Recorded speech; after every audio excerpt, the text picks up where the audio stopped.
네, 이렇게 대구 경북 행정통합에 대한 반발이 터져 나오는 가운데 대구에선 행정통합에 대한 주민투표를 건너뛸 수도 있다는 이야기가 나오고 있습니다. 주민 의견 수렴을 여론조사로 대신하겠다는 건데요. 대구 경북 시도의회와 시도지사 모두 일당 일색인 상황에서 주민투표조차 하지 않을 경우 주민 의견 수렴이 형식적 과정에 그칠 수 있다는 지적입니다. 조재한 기자입니다. 홍준표 대구시장은 대구 경북 행정통합을 하자면서 시도민 의사를 확인하는 방법으로 여론조사를 주장했습니다. 여론조사를 해서 일정 수준의 여론이 있다고 판단이 되면 거의 특별법으로 가는 절차밖에 없지. 그걸 굳이 주민투표 운운해가지고 하려면 수백 원이 들고. 그런데 홍 시장은 평소 여론조사를 신뢰할 수 없다는 매우 부정적인 태도를 보여왔습니다.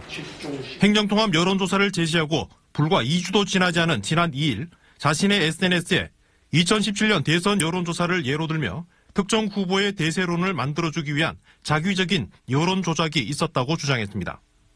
또한 지난 4월 총선에서도 그러한 경향성을 봤다며 여론조사 무용론을 제기했습니다. 현행법에서도 행정통합 같은 지방자치단체의 주요 결정사항은 주민투표를 하도록 규정하고 있습니다. 주민투표법은 8조에서 지방자치단체 폐지나 설치, 나누거나 합치는 경우에도 주민투표의 실시를 요구할 수 있다고 돼 있습니다. 지방자치법에는 지자체 통합 때 관계지방의회의 의견을 듣도록 규정하고 있습니다. 다만 주민투표법에 따른 주민투표를 한 경우에는 의회 의견을 듣지 않아도 됩니다. 법률로 시도민 전체 의견을 수렴하기 위한 두 가지 방법을 정해두고 있습니다. 이 가운데 주민투표는 직접 전체 주민 의견을 확인하는 가장 정확한 방법입니다. 그런데 대구시는 비용이 많이 든다는 이유로 여론조사로 대체하려는 겁니다. 그러면서 대의기관인 의회 의견만 구하겠다는 건데 이건 역시 요식적 절차에 그칠 수 있다는 지적을 받습니다.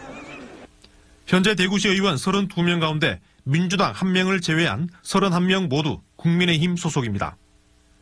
경북 도의원은 59명 가운데 민주당 2명, 무소속 2명을 제외한 55명이 국민의힘 소속입니다.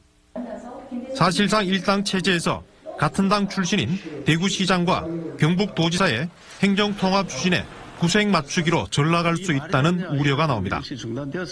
굉장히 편의주의적인 발상입니다.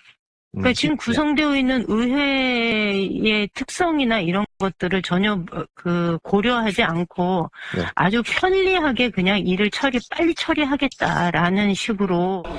코로나19가 대유행하던 4년 전 행정통합 추진 때도 지역별 의견을 수렴하는 공론화 과정을 거쳤습니다. 이번에는 그마저도 생략하면서 일방적으로 밀어붙이고 있다는 비판을 받습니다. 대구 시민의 의견은 배제하고 자정한 행정이 독단적으로 좀 가겠다라는 어떤 그런 취지로 읽히고, 근데 그런 식으로 갔을 경우에는 무조건 저는 실패할 수밖에 없다고 그렇게 생각합니다. 대구와 경북을 하나로 합치게 되면 통합의 긍정 효과와 함께 여러 부작용도 불가피합니다. 지역과 연령, 계층 등에 따라 다양한 의견이 나올 수밖에 없는 이유입니다. 그럼에도 주민 의견은 평소 불신하던 여론조사로 대체하고 장밋빛 전망만 쏟아내면서 속도전으로 밀어붙이고 있습니다. MBC 뉴스 조재한입니다.